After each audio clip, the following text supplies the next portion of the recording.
khilafun nina ko khilafu lafzu khilaf anye alfazu murajihatu tanfo murajihatu tan ni murajihatu tan nana tuma na okoro ko fongo nyoya be hasabal mazahib anya fiyana ango ta'arudu be bil qur'an ma zahiru ta'arud qur'ana nususu ni nyoche walma hadisa nususu ni nyoche minti sega jamu wala ni oye wa aya ni wa aya fulana a ibara be foko khilaf wa hadisa fulana a ibara be foko khilaf ni muhaddisu fana foranyo ko juru wa ta'dil karsa ko kezubun karsa ko fikatun wa foro abifo wa ibara kayfa tu'abiru anhu khilaf ni fuga hawta do khilaf ni dakhil al mazhab an yafo namatul laba baina al mamuka kuma kan nyonche aka ibara ima ayo dofo aka wakati dola wakati wara aya yelema walma munasaba do ko sa e fatwa yelema no fula yera doro ne bi ibara ke an nyonche iba fo khilaf idan anya murajihatu chama min sebe tablo la abi yoro ni eba nyefo ko ni nyefo chugo tala fi ka fo khilaf nga shew kallu ka khilafu la yini toyi abe famwa shew kallu na ko khilafu ko ni be ni khilafu ye kitabu waro kono o koro ko kuma fula de be ka nyongo goshi ya famwa kitabu waro kono min shew kallu tikele ni ta'arudu be dora be ibara iba fo chogodi qur'ana kolo ni nyongo che ni ta'arudu ma zahiru ta'arud iza kunta turidu an tu'abiru maza taqul khilaf وهكذا النصوص السنة تقول خلاف وهكذا في الجرح والتعديل تقول خلاف وهكذا بين مذهب ومذهب تقول بينه خلاف وهكذا في داخل المذهب من أقوال إمام واحد نتدارو بي نبقى نيوجه التعبير عنه أم بافو خلاف nga oboye kungulo la shauka lu tatiwoye nale ko khilaf ayala yinifo khilaf ako chogodi ko mi fulani للاختلاف في التشهير مشهور يجمعي ni abafe ko nyefo an yi abafo ko khilaf iya famu ya kafo kwa ni kitabu to ka khilafu tikele na ni ko ni ya shauka lokono ko khilaf ko mashhuru yejumende imamu ka kuma fulani jumende ka gurini jumei wode togoye ko khilafu alefe ako atogode amma bande ako wa haysu الاختلاف في التشهير تشهير من الشهر أي كقولنا هذا هو المشهور والتشهير دي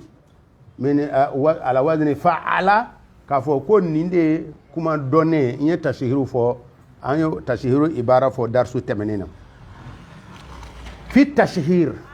جمن دي كما غوريما ي نين كما فلان نيونچه ابي خلاف فو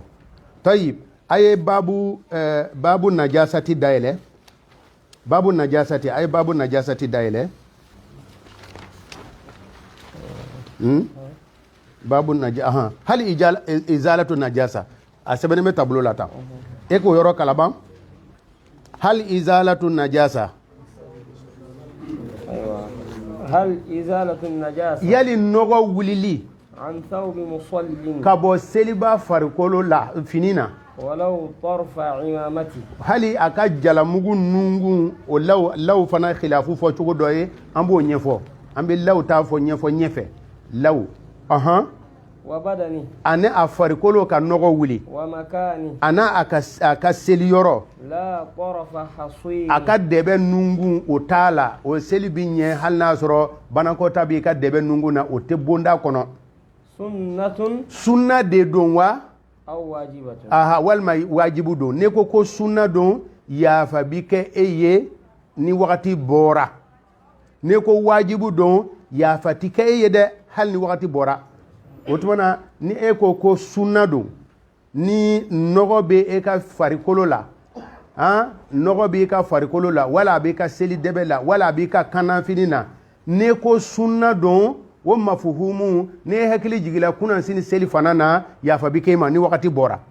mais ne ko wajibu dondu ya fati kema de ya fati kema ibi sigi seli kandi al'ana bo sisa ay kaydu dodu ay kaydu dodu in zakara aya abina fo soni ko mafuhumu ale be mafuhumu min jete bo we mafuhumu shart amma fo in zakara wa ne nyinena o te khilafu kono u fula bela jile ni ma min nyinena abe afo ko ya fa be kama wa qadara nasira barsabo shartu do ni desela fana o te khilafu kono wa illa na makete dun zuhuraini na ya soro anyineni dese de don aada zuhuraini selifana ani lasara na wakati ma boy bi siga kan wede kullu i'adatin fil waqti wa mustahabu de kufola lil isfirari wa zuhuraini ka wakati bande la fonday al'ana khilaf jonne khilafu korofam yesisa an wulile no min kama we ne misali adide goy ne ni wamu ebo bila ayoro bela wato mana ko khilaf bon khilafu yi tashhiru jonne ko mun ye mashhuri khilafu de bin naula wala ibn qasim aleko ali irwaya min minena alefe ibn qasim ko mashuhuru ye ko ye sunai ale ni nguma yin fo kateme nga mo woro nana ko fe uma kuma yin anana manga gongon wililala wotumana al-lakhami kitabu tabsirala lakhami ko izalatu najasa ko wajibatun ko de mashuhuru ye ibn rushdi aka kitabul bayan wa tahsili kono ale ko izalatu najasati ko sunnadu ko de mashhuru ye ibn rushdi sheuka lubi ko den cedemina ale wodoy la khami sheuka lubi ko den cedemina ale wodoy ulum mo fula be kelen ko wajibu do ko de mashhuru ye la khami ko wajibu do wa ko de mashhuru ye ibn rushdi ko sunnadu ko de mashhuru ye woto mana sheuka lutigi nana laje al'ana jume de mashhuru ye fana o bla jela jume da de mashhuru la khamiye mo grima ko mashhuru ni ko wajibatun ibn rushd che grima ale ko mashhuru ye sunnatun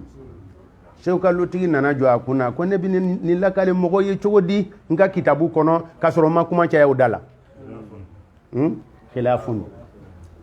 خلاف الاختلاف في التشهير خلاف الاختلاف في التشهير أفهمنا باتيف سانكانا alaka boda dama nga tumandola abe songa ale yere be labanka kuma do fo khilafu yorola mais amal lafzul khilafu ato bara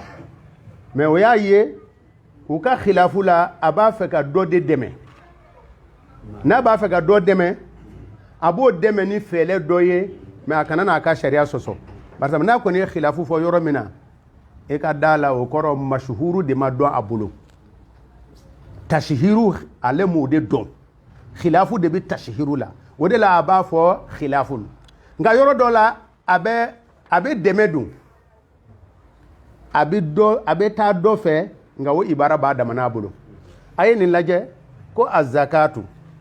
ko kantiga limi filaniye qatu mumayyizin baliku ka tigali mi yunakihu furunyonga biteme mumayyizu mina atara anyefo nyefe ko tamama hulqain al-hulqum ngono file be katige wal wadajaini pasa kuma ba fula be katige aye zakatu ta'rifu ka haduna kisula hakili be haduna kisula wal ma hadu tamudone haduna kisudone pa anana ako wa shuhira aidan ko tashhir wara kala yande mabni lil majhul wa shuhira aidan ko tashhuri wara kara ko do ko الاكتفاء am se ka wasa don bi nisfi al hulqum ngono file tlanket tigela wal wadajaini pasa tlanket temena pasa yen fulade kelen tigela ka kelen toye ni mami ka kantigali danaye ko do ko obe mine ko wa ko fana mashhuri الآن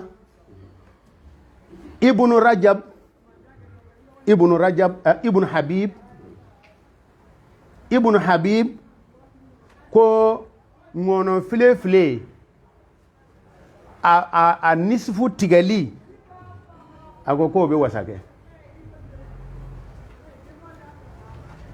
ibn qasim ko fu ngono file bede katige edan khilafuna na suhununu miye ibn qasim fulankuru ya ka kalanden don akoni ngono file be matige kwati asogoti du tamam hulukum wal wadajain na be de matige ka dafa ika fen jufala et pourtant ibn habibi ko aide ko ni nisfu tige ko be mine de bara sorola shekalu tigi ye deme don ibn qasim ni suhununu ma aketo ka zakatu taarifu ke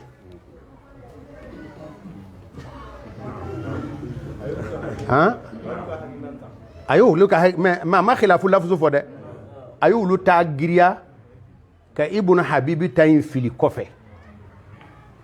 ibn qasim suhununu min ko kwate dun ko na bematige kwate dunde donc shekalu tigi sinaka ale zakatu taarifu ni suhununu nunu ka hekililai suhununu ka famiya defle taarifu la sanfɛ baada zalika ay ishara ke ko pourta ko kuma wore beede haza sigatu tad'if ma ayafo wa shuhira aidan ko mashhuru wore fola ko barsa ko do ko nisful hulqum wal iktifa angan wasado be nisfil hulqum wal wadajain ko eka kantige fembi du ko fana mashhuru wore de ni na soro na ka kaida badon akumi ni kuma nu bella kale abe soro ga fo alaba na ko khilafun barsa ba ma mashhuru don mais abe komi yorena asigila kala ya e mashhuru don no ye usuhu nunu ka hekililaye ni abe matiga ate dun ayo de tarjihu asena ka taarifu ke ban taarifu banin ko fe ay ibn habib ka kuma do asengoro tayib idan al khilaf ni sewkalu de ko khilafu do Allah yine muye at-tashhir kana boy kono de e hakili kana nata khilafu bay kharij al kitab no ko khilafu don kalaw ye nyongo tuntun o tede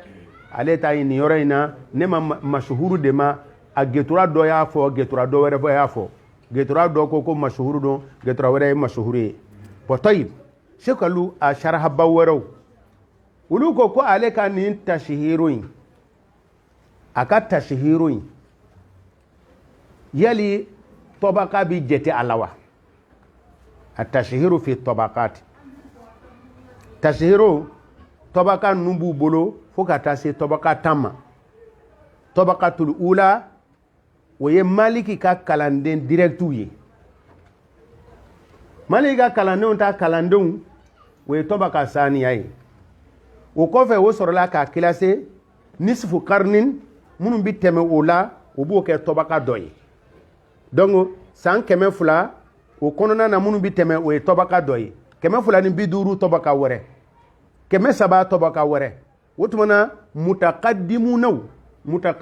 ka tabaka wona na tlafo tabaka tan ka damine maliki tilela fo ka tabla sanji keme duru ulu mogo togo bi wole ko al mutaqaddimuna uyu tabaka o detla ka ta se fo tabaka tamma tumandala tarjihu dobi ke bil ashkhas nyufo anke to ka hadisa ka tarjihu fo ibnu madini ye min tarjihu ani bukhari ye min tarjihu keleno ya do we tarjiu bil ashkhas o be hadisa karamo fe yin yali nin fana nawo tobaka ko bi jete mine wa dogo ko tobaka ko bi jete mine de oni tobaka ko bi jete mine sisa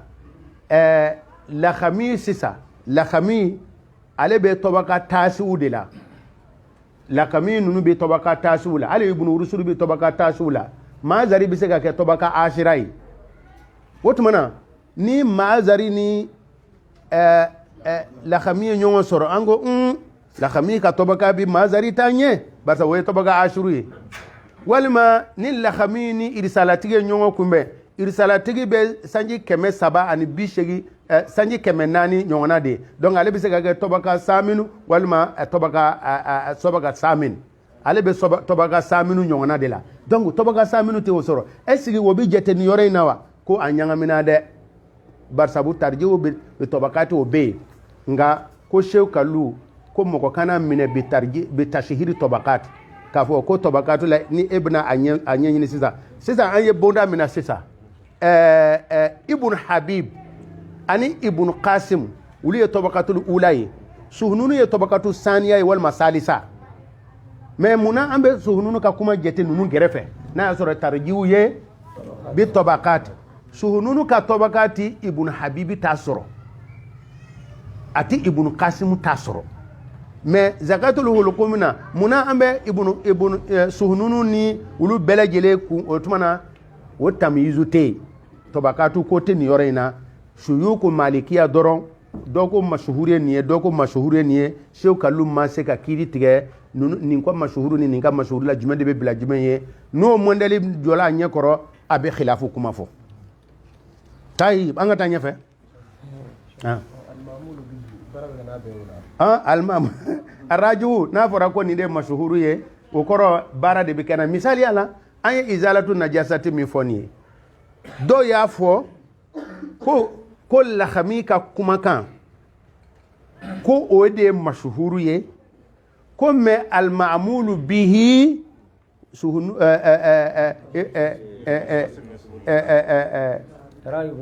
arayu ibn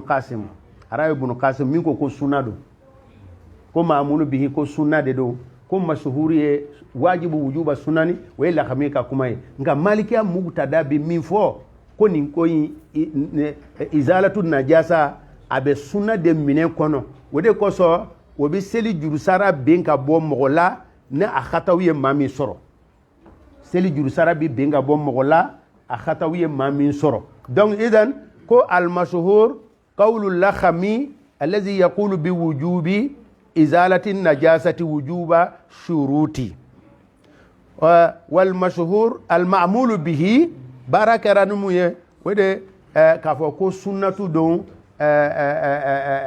barsabu ni khatawiye soro ni nisyanu ye soro yugtafaru laka fil i'ada la tu'idu iza ni seli wakati bora anga tanya fa wa haythu dhakartu qawlayn yora mina ni ne ko qawlaini aw aqwalan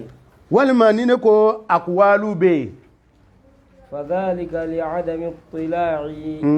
ne shekalu tigi de ma yenge fil far'i bulu farala ala arjahiyatin mansusa mi ni kolo je yere arjahu be kuma fula de fole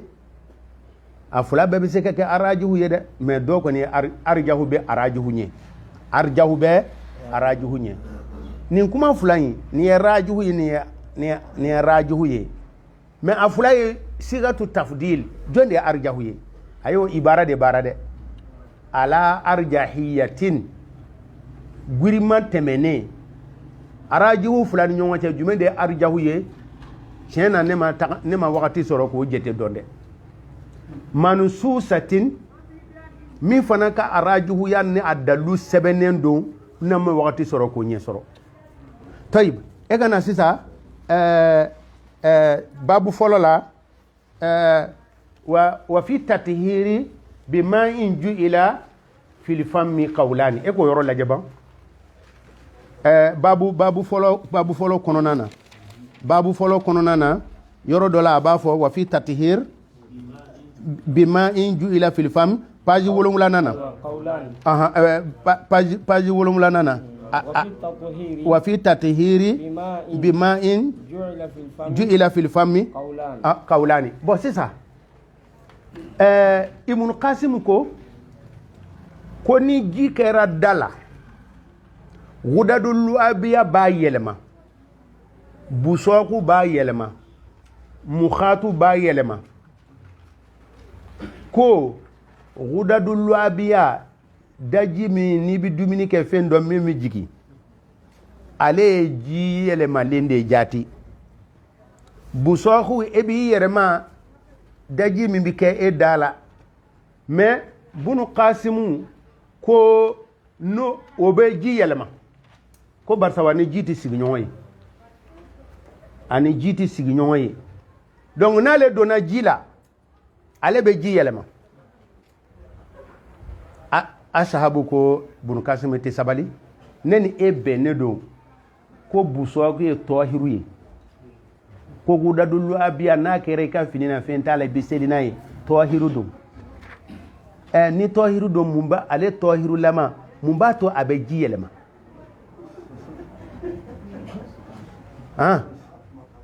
o tuma na sa asahabu bɛna fɔ ko ji min mana kɛ da la ko a tɛ ji yɛlɛma o tuma na e bɛ se ka ji ta ni daji ye ka seliji ta n'a ye n'a b'i bɔ yɛrɛ i bɛ se ka ji ta ni daji ye ka jɛnɛba ko n'a ye ka ji ta ni da ye ka ji ta ni da ye ka i da kɛ ka ji fa walima a bɛ fɔ cogo di ka i da fa ji la kɔlɛbɔrɔkan ne bɛ ka kɔlɛbɔrɔkan de fɔ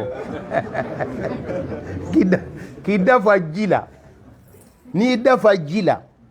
i bɛ se ka seliji ta n'o ye jɔn de ka kuma na asahabu ka kuma na mais Ibn Qasim ko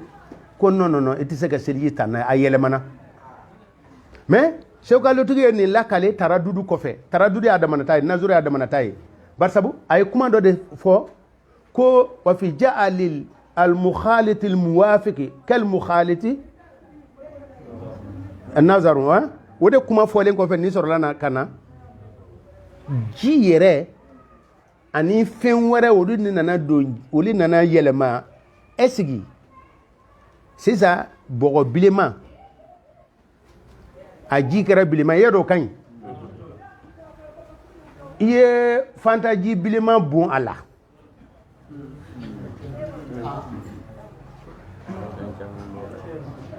ji in yɛlɛmana wa a ma yɛlɛma de ayiwa an dun ɲɛ t'a la o ko khilafu kɛra mutaakhirunaw mutakadimunaw tɛ dɛ mutaakhirunaw de ko a dɔw taala fɛ ko ni ji kɔni hali ni ye ji a yɛlɛmana ni fɛn min ye a yɛrɛ qualité ye ko an b'o kɛ yɛlɛmafɛn ye minnu ko nɔ t'a la ni nɔ t'a la ko foyi t'a la an bɛ seliji ta barisa an t'a dɔn a ye nazurun de fɔ o la wa nazurun bi mana taradudun o ye muta an bɛna se o yɔrɔ la o masala fɔlen kɔfɛ a sɔrɔla ka nin masala don ka sababu kɛ Ibn Qasim ka fɔta ani ji min ni a ta yɔrɔ fɛn wɛrɛ ni ji ye couleur kelen o bɔlen don Ibn Qasim ko ji min bɛ da la wudadul abiya daji hali n'a y'a sɔrɔ ale ni ji ye cogo kelen ye nka yɛlɛmafɛn don ni yɛlɛmafɛn don ale fɛ e ma kan ka i yɛrɛ saniya la ni asahabu ko ayi ko ji yɛrɛ ka sani a asulu la donc a donna fɛn wɛrɛ la baasi t'a la al'ana Sewukalutigi o lakale cogo jumɛn na ko kawulani a kawulani fɔ kun ye min ye ko ne Sewukalutigi ne ma n ye n jɔ k'a lajɛ kolojɛ jumɛn de bɛ yen n'a bɛ o dɔ la kelen dɛmɛ o de ye arjahiya ye n'o tɛ ni e ye anw bila an yɛrɛ ma an bɛ sɔn k'a fɔ asahabu e ta in ye ɲuman e ta in ka kɛnɛ dɛ ou bien ni an ye an hakili munumunu dɔɔni daji n'a a ka sani ni daji ka sani ka ban ɲugutɔ kɔni don a ka sani n'a ka sani ka ban n'a ji fa i da la daji donna a la wudadul abiya donna a la mukhatu donna a la olu bɛɛ ye fɛn sanuma ye n'a kɛra i ka fini na donc an bɛ sɔn ka tiɲɛ di asahabu ma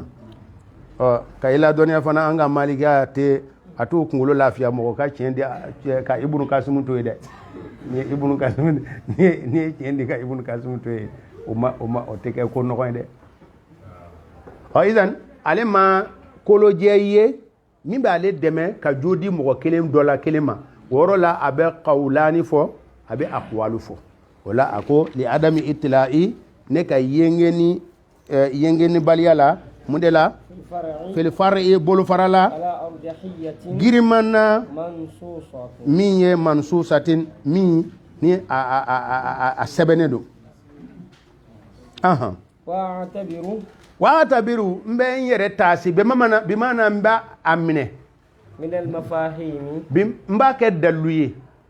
al-mu'tabar bimana al-maqbulu idha qila hadha mu'tabarun bimana mu'tadun bihi wa bimana maqbulun wa a'tabiru n bɛ n yɛrɛ taasi walima n bɛ minɛni kɛ min al-mafahim mafhumu tayina sifu washtari ta'allil laqibu thunuya udda zorfaini asran wa ghaya ni mafhumu tan an ye walanda kelen kala wote ka walanda kelen ke kana misaliyaw bedi mafhumu muwafaqa ko ke mafhumu mukhalafa mafhumu muwafaqa saba ko fo mafhumu mukhalafa de koroite an ya damine mantuku la mantuku al mantuq kiri yere kolo jen kiri min talala o de mantuku ye nine ko fi sa'imati zakat fi sa'imati al-ghanami zakat nine ko jaka ye wajibu ye Allah nine ko jaka ye wajibu Allah ye mantuku de fo kolo je bo de jiraw kolo je bo jira mais nine ko abe famu bege minti gwen jakatala al'ana ne bora mantuku la ne dona mafhumu kalite jumɛn fana mukhalafa shokallu b'a fɛ ka fɔ an ye o ko ni a ye ale ka mafhumu sharti ye mafhumu shart juz'un min mafhumu mukhalafa al mafhumu mukhalafa 10 wo tan dɔ la kelen mafhumu mukhalafa de wo tan dɔ la kelen mafhumu sharti ye ni ye mafhumu sharti ye kitabu in kɔnɔ don o don a mafhumu in i bɛ baara kɛ n'a ye kal mantuqi wa a fɔ ko sekalutigi ko ten kal mantuqi ni ye mafhumu sharti ye yɔrɔ yɔrɔ o ye mantuku de ye sekalutigi bolo o tuma an bɛ darisu min na yan bon a taamasiyɛn e ɲɛ bɛ ini min na an bɛna darisu dɔ kɛ ini na fana ni waa t'a la ka ini tigɛ nin cogo la galiban ma o ye mafhumu sharti taamasiyɛn ye nka wa ini t'a taamasiyɛn ye dɛ wa ini ye fɛn wɛrɛ de galiban n'i ye waa ye ini kɔfɛ o tɛ shartiya ye o bɛ kɔrɔ wɛrɛ di an bɛna o darisu di mais ni waawu t'a la kɔni dɔrɔn a bɛ sharti de di donc sekalutigi ko nɔgɔ wulili sunna don wajibi don in zakara n'a hakili y'a ye o tɛ mafhumu shartiya o mukhalafa kɔrɔ de n'a ɲinɛna dun fɛn t'a la wa a fɔ ko sekalutigi ko ten ko wa qadara o fana hali bi shartiya de don idza kana ajizan don foyi t'a la idza kana ajizan fɛn t'a la a ma ajizu fɔ dɛ o ye an ye mafhumu sharti de bɔ a la idza mafhumu sharti ni o ye sekalu kɔnɔ e b'o kɛ kal mantuqi wa ta'malu bihi wa taqulu ko sekalutigi ko ten barisa mafhumu sharti de don hadha huwa maana kɔnɔna guanyɔrɔ ye min ye a ye fakatu min don mafhumu tan a ye fakatu don a la o tuma na o a bɛ kɔnɔntɔn in bɛɛ de gɛn wa sekalutigi bɛ ka kɔnɔntɔn in bɛɛ de gɛn wa barisa a ye fakat a ye fakatu de don a la sekalu dɔnbaw ko a ka fakatu ma tile a ka fakatu ko a ka fakatu ale dun ye fakatu sɛbɛn dɛ a ye fakatu sɛbɛn n'a ye fakatu sɛbɛn o kɔrɔ tan in si a tɛ baara kɛ n'a ye o ko tiɲɛ don mafhumu sifati tɛ minɛna a kɔnɔ mafhumu illati ye fila ye a tɛ minɛ a kɔnɔ mafhumu zorfu zamani baara tɛ kɛ n'a ye o yɛrɛ ma ca a kɔnɔ mafhumu zorfu makani wo yere ka doga kono mafhum barati kana kono mafhumul adadi barati ka kono mafhumul laqabi barati ka kono ni mafhumu tan ni mafhumu woren aye fakati de keka wulu gwe fakati kera ka mafhumu min gwe woro sifati illati zorfu zaman zorfu makan zorfu al-adad al-laqab an yere afo ko laqabu yere ko do yere ko abi mo kafiri yere ni baraka ni laqabu ye nga mafhumu sababe ko ulu qabuli awla min mafhumu shart wayni hasru bi mina hasru